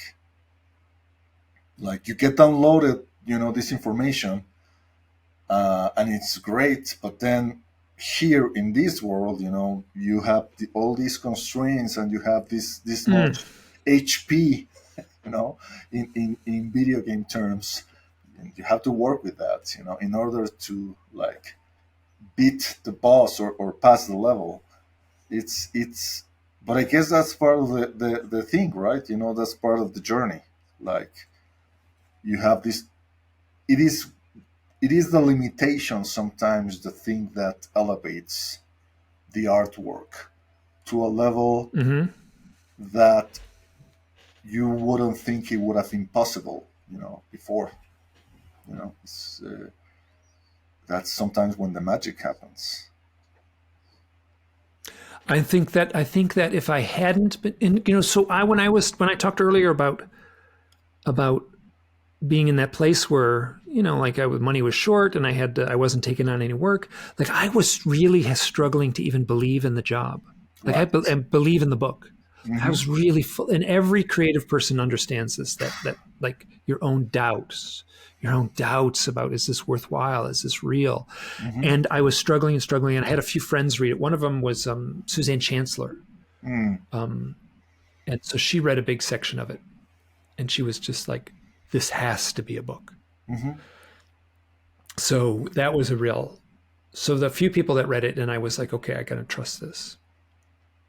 And then something happened where I would just work on a little chapter here, and I would work on a few pages here, and I'd go back and work on a little bit there. Like the book for the most part was finished, and there were confusing spots, that I had to go back in and clean up. And then,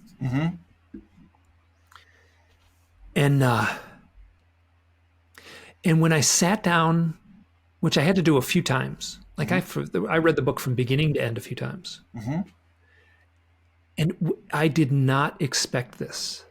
But remember I said I whittled away, and I took stuff out, and I took stuff out, and I took stuff out. So near the end, when I read it I hadn't read it from beginning to end. I would read a little bit here, and read a little bit there, and it read so fast. Like it raced along in a way that I did not expect. I kind of wanted it to be a fast-paced thing, and I didn't want the story to get bogged down anywhere. But I was really shocked at how much it raced along, and that has been one of the consistent bits of feedback I've gotten, or what people have said, is they said, like, I did not expect this. I started this book on, Saturday morning, and I finished it, Saturday night, or I finished it on Sunday afternoon. Like it took me a day and a half to read this. So a lot of people have come back to me and said that they raced right through it.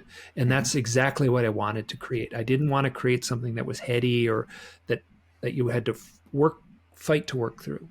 Right. And I want to point this out, that this is your first work of fiction. Like, you have written other books before, but they are non-fictional, essay type of prose, and this is the first time you actually wrote a novel. Yeah. Wow. I mean, it's quite impressive, because I'm sure that people say, well, anybody can write, right?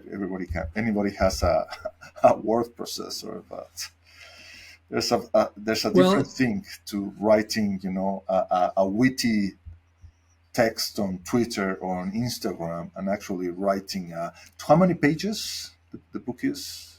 357. A 357 novel that keeps the audience so engaged that they can finish it in one sitting. And then the part 2 is the detective novel part of it. Really, there's a lot of dialogue in it, so it reads pretty rat-tat-tat. It reads pretty quick. And the chapters are short, and the sentences are short, and the paragraphs are short. That was all done on purpose to make it. When I was working at it, this is going to sound, but this isn't for my own mental process. Right. I was calling it candy. Like, I want this book to be candy. Candy, you put it on your tongue and it's sweet and it melts. That's what I wanted it to be. So interesting, because I mean, the themes of the book sometimes are dark. Well, not dark, but trying. Like life is a struggle. But the fact that comic book. Sorry. It started out as a comic book, and those big themes are normal in a comic book. It feels a little funny in a work of literature. So, yeah. Interesting. I wanted to ask you, like, one of the things that I love the most about the creative process is the magical stuff that happens during the process. Like, in my case, there were a lot of synchronicities, a lot of things that completely out of left field that I was not expecting when I was churning out the cards. Like, I wanted to ask you whether there were interesting things that happened in your life while you were actually writing the book. I don't know whether I've told you so or not, but I mean, I might have. But this is, and I've got permission to use this woman. So there's another person involved here. So there's a point in the story, kind of in the middle of the story. It's pivotal. The whole story hinges on this moment where the two characters, kind of a romance budding, John and this woman, and they're in the little town, and they sit on the old swing sets in the old abandoned, it's a kind of a ghost town, just this haunted, empty town. And they sit on the swing sets and the two owls land on the swing set. And it creates this kind of energetic moment that kind of zaps them. Yeah. And that's loosely based on a real event that took place. It's in the Messengers. There was a woman in a hammock. Her name is Susan Kornacki, and she was between two trees. And these two owls landed, one on one tree and one on another. She was in the hammock in between, and she felt like she was being rewired. Wow. Like there was energy flowing back and forth through her. And it was like, oh, I'm going to use that in the book. So that's one of those points where it's not exactly the same. Yeah. But so in the story, the people get zapped. It's hopefully written poetically enough that it does. I don't want to be trite talking about it now, but they kind of collapse, and they one of them, it's only seen through one person's eyes. He has a complete, I've been reading a lot of the near-death experience literature. So he like a near-death experience. And one of the things that happens in the near-death experience is you go into this realm where you understand everything, and it's this timeless realm. And so I was cheating, like I was really mining the available literature on the near-death experience. But I was really happy with the way that chapter turned out. Initially, I wasn't. So I had to write that part. So I stayed up late, and I had to write this. It's like, I was putting it off, and finally it happened. I wrote it in this flurry. And the next morning, I read it, and I kind of was editing, and it's like, I need a comma here. I can take this, use it. And I was like, wait a minute. Like the story is that two people have a shared near-death experience. And I was like, nobody's going to buy this. Like the whole story hinges on this moment where they're going to have a shared near-death experience, and it doesn't make any sense. And I was totally, my heart sank. So I'm sitting at this computer right here. I'm at my desk. I'm right here. And I was like, I'm so tired. I feel like I just can't keep my eyes open. And I laid down, took a nap, and I was like asleep. Like I woke up and it felt like I'd been asleep all night. It was only about an hour. Okay. And I come back to the computer and I did a few things that I don't normally do. I checked Facebook and I had a friend request. Like someone wants to be my friend. And I was like, I don't know this. And it was this woman, and there's all these bots and all these fake identities. So I'm like, who is this person? I'm going to look her up. And so I Googled her name. Her name is Scarlett Heinbuch. And the first thing that popped up was her book on Amazon. She wrote a book about her shared near-death experience where she met her husband simultaneously in a shared near-death experience. In that moment, that happened in that moment when I was at this low point, this complete feeling of doubt. And I tell you what, like that happened. I was on the phone with her within 5 minutes. I clicked on her name. I said, we got to talk right now. We were talking within 5 minutes. She explained her story. I've gotten her book. I've since done the cover to her book. Do I have it here? I don't. I did the cover to her book. She republished the book and I did the cover. Oh, okay. So the book is called We Met on the Other Side by Scarlett Heinbuch. Oh. And so her story, I'll tell her story very briefly. She does Reiki. And when I know someone who teaches Reiki, and that she now uses this book for her Reiki students because she says it's the best explanation of how Reiki feels when you're doing it. So she met this Scarlett Heinbuch, real person, met a woman and heard the story. The woman was in town because her son was dying, and he wasn't expected to live. So she said, I will go and give him Reiki and just give him peace in this moment. And the mother said, she asked permission. Can I do that for your son? And the woman said, yes, you can do that for my son. So she went in to the hospital. Person she had never seen before, never met before, didn't know anything about him. But he had like tape over his eyes. He was in a medically induced coma. He had tape over his eyes and tubes up his nose and a tube in his mouth and a little hat on, and so she didn't even really know what he looked like. So she held his hand, and then whoosh, she's instantly vaulted into another realm, the timeless realm, the near-death experience realm, surrounded by infinite love And she sees this guy kind of floating away, like going into the light. And she grabs his hand and holds his hand. And that was the guy in the bed. And she knew him. She recognized him immediately. And then whoosh, she's back into her normal waking consciousness. The guy makes a full recovery, and they've been married for 10 years. That's a beautiful story. It's a beautiful story. I mean, so yes, so you asked me what was going on in the process. That was an extreme example, but I got dozens of smaller examples of wild synchronicities the that tip are of tied the into the book. iceberg. Yeah, right. Yeah.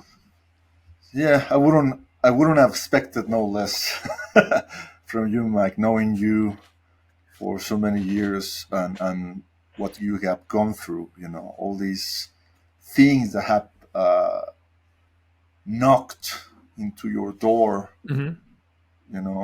into your owl door. And like you once said in this hypnotic session with, was it Susan Chancellor, the one who regressed you when you had this, that you wanted to ask about the owls while you were in trance? Oh yes, that was with Yvonne Smith. Yvonne Smith, sorry. And that you said that the owls were not important. The owls are just like the thing at the door. But the important thing is to open the door. The symbol on the door, the owls, yeah. Yeah, exactly. And I think that's what you have done. You have opened the door to let whatever it is that is behind it, come forth. And obviously it takes a lot of courage.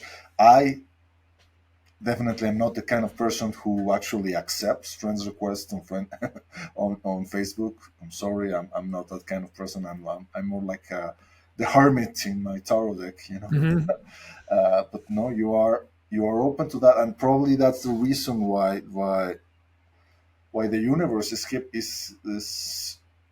keeps sending you all these I don't know, messages, signs. Do you feel that there is? Do you feel after all these years, you have walked this path for 10, 13 years? I don't know. You feel that there's you see a sense of where it's leading to? I guess is my question. Oh, I have no idea where it's leading. Okay. I have no idea where it's leading. But I do know that I can say, and I said this I said this very clearly in the messengers, that it feels like, that doesn't mean it's true, but I said, it feels like this book is being written by an outside source. Right. The stories, that's how it felt. And that doesn't make it true, but that's how it felt. I've talked to other authors and they've said, oh, that's other people have felt that too. So, but where is it leading? So if it's a path, right? A journey is a road, a path, whatever term you want to use, the boat on the river going downstream. Like I find that if I fight it, if I fight this and say, I'm not going to do this, like it's like trying to paddle the canoe backwards in the river. Like I'm in the current, and if I give myself over to the current and just let myself get pulled downstream, my life is easier. Right. Like if I say, no, this is what I'm doing, I'm going to follow this. I'm going to answer these owl stories. I'm going to write this book. I'm going to explore this mystery. My life flows easier. And if I try to step out and do some, like I don't think I could give this. I mean, I could certainly take on a different job. I could certainly, take on a new hobby or something like that. But this is pulling on this thread has been so rewarding. And it's only, it used to be, it was kind of owls and UFOs, but now it's pretty much owls and like the mystical events that surround the owls, one of which is UFO contact, let's say. Right. So, but that has been so rich and so rewarding, and it has given me this appreciation for the subtleties of these hidden realms, let's say. and it's been super rewarding. Right. Yeah. Hey, can I read a little something Please. from the book? Yes, please. So there's one section of the book where I wrote it, and it turned out pretty good. And I've been and I recognized, and I'm reading the part of the reason I'm reading it because it's within the story. John and the character, the love interest, are having kind of almost an argument, and she's working for the spies, and he like there's this mystery, and they're kind of arguing back and forth, and takes place kind of just in the small little town. They walk off to be alone. But when I wrote this, I knew what I was writing. I was writing about the creative process of writing. Okay. They're talking about the mystery of the UFO, or they don't say UFO, this mysterious thing. What's the mystery here? And it was the creative process that I was writing about, but it's framed as an adventure story. The main character, John, is speaking. I asked, "Do you talk about this with your team, what it all might mean?" She said, "No, not like this. We talk around it, about little parts of it." I pressed her, "What is it? What does it all mean?" She says, "I don't know, but I know how I feel." She spoke with so much emotion I thought she might start crying. I said, "What do you know that I don't?" She said, "I'm not sure, but I can say this. My team is lost. They have no idea of what to make of me or of you. And I don't, can I swear on this show? Sure. Okay. And they don't know what to make of me or you. And I don't want to hear any of your I don't know shit because you know more than they do." That shut me up. She looked indignant and said, "Nobody here has asked you, but I'm asking you now. How did you get to the bottom of that canyon?" She stood steady and waited for an answer, and I could tell she didn't want some play-by-play of me turning left at a big landmark or squirming down some narrow drainage. She was asking something else. I studied her beautiful green eyes and said, "I let go. I let go of caring. I let go of my old life. I didn't care if I died. I let go of everything." She said, "And how do you feel now?" "Alive." I spat that word back. I was angry. I was mad at everything that stood between me and a deeper truth. She and I were connected to something. We were swimming in it. There was a powerful knowing all around us, yet I couldn't tap into it. Neither of us could, not fully, but it was there, leading us on, guiding us.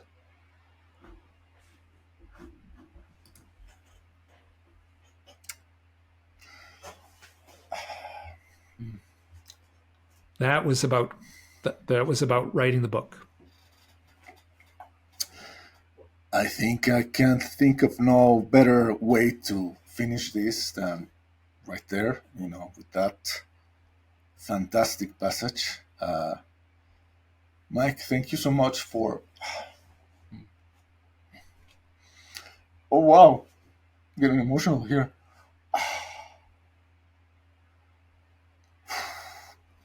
Thank you so much for not only being here with me and sharing this moment to talk about the book, for writing the book, and also not only that for willing to walk this path that you have walked for so many years, and I know that it has not been easy for you, that it has been very trying, that it has you have had many doubts and many tribulations along your path, but you have remained true to it, and I think that there are many, many, many people out there who, some of them will be seeing this video, others probably know you for other things, but I'm sure there are thousands of people, maybe more than thousands of people, who are so grateful that you are shining this little light in this dark canyon, and showing showing where the water is. I'm trying to paraphrase from the book. If you have read the book, you probably know what it is, but trying to shine this little light in this big mystery, to show, part of the beauty of it, and to try to show that there seems to be, something at the other end after all. I think that is the reason why so many of us are driven to these stories. It's not just because of the owls, like you said. It is because it is a deeply human experience, and it is bigger than UFOs, bigger than the fucking aliens, because it is a story of life, and how beautiful and how horrible and how sad and how terrible and, well, how fucking fantastic being alive is. And that is the thing that I take from your writings and your stories, and I want to thank you, Mike. Oh, this has been my honor. Thank you. And before we close this up, could you please repeat the Kickstarter is, if people seek the unseen, how would people Sure. find the yeah? So you can just go to Kickstarter. Just you can Google Kickstarter and go to the page. I put some stuff on social media and stuff like that. But if you go to the search engine on Kickstarter, you can just type in Unseen Audiobook, and it's going to come right up. Right. And your webpage, aside from hiddenexperienceblogpost.com, you have another website, right? I have MikeClelland.com. So my full name, all one word, MikeClelland.com. And then, and from there, it'll take you to the blog. It'll take you to the books. It'll take you to some of my cartoons. I got an art page, a portfolio page, and a handful of stuff. It takes you to the podcasts that I hosted over the years. Yeah. So Yeah. Before we started recording, you mentioned that you are thinking about starting another podcast. I'm thinking about it, but my plate's full right now. So in the short term, nothing's going to happen. But I'm kind of like I miss it a little bit. When I was doing the podcast, it was therapy. Right. I was doing it for selfish reasons. I was doing it for my own therapy. And then when I got along to a certain point where I felt I didn't really need the therapy in the same way that I did initially, I didn't have the same pull and passion to do the podcast. But now I feel like I love having the conversations. I love having the conversations. And then there's sort of a hassle, kind of putting it up on the site and maintaining the site and the hosting services. And there's that. I don't like the hassle part of it, but I love the conversations. Right. So for that love of the interaction with the people out there in this field, or the people who are having the experience, I would. It's in the back of my mind always that I'll start a podcast up again someday. But my plate is full in the short term. Well, in the meantime, for people who haven't listened to them already, I know you have dozens of old hidden experience audio conversations, I think you call them, back, stored in your old blog. I will recommend anyone to listen to those. You have interviews with many interesting people: Nick Redfern, Jim Mars, who is no longer with us, Richard Doldens, Paul Kimball, I think he was there, Micah Hanks. There's a lot of really, really good stuff there, and regardless of whether you start a new podcast or not, I know that here at the Daily Grail we would love to have you back anytime. It's always a great joy listening to you, Mike. You are one of the people personally that I admire and respect the most in this field, because you are so honest and you're so you uncompromised. You are the only agenda you have is follow this path, and this is something that I wholly respect. And I have nothing more to say. So thank you for being with me, and best luck to you on the Kickstarter campaign and on the other projects you have in store. Thank you so much. This has been a total honor on my end. Thank you. And for all people who have listened to this so far, thank you. And we'll see you next time.